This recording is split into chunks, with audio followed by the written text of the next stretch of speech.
முயல்களுக்கு மட்டும் எதுக்காக இவ்வளோ பெரிய காதுகள் இருக்குன்னு தெரியுமா? நம்ம காது அப்படின்னு சொல்கிறது காது கிடையாது, அது பேர் காது மடல். அப்போ காது அப்படின்றது எங்கே இருக்கும் அப்படின்னா, காது மடலுக்கு உள்ளே இருக்கிற தலைக்குள்ளே இருக்கிற பகுதிக்கு பேர் தான் காது அப்படின்றது.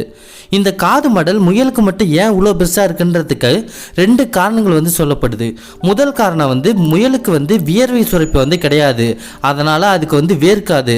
அதனால் தன்னுடைய காது மடல் மூலயமா தான் உடலில் இருக்கிற வெப்பத்தை வெளியேற்றுறதுக்கும் உடம்புல உள்ள வெப்பத்தை சரியாக பராமரிக்கிறதுக்கு தான் இந்த காது மடல் அப்படின்றது வேலை செய்யும். இதனால் பாலைவனத்தில் இருக்கக்கூடிய முயல்களுக்கு இந்த காது மடல் இன்னும் கொஞ்சம் பெருசாகவே இருக்கும். 2வது காரணம், முயல்களுக்கு நிறைய எதிரிகள் இருக்கிறாங்க.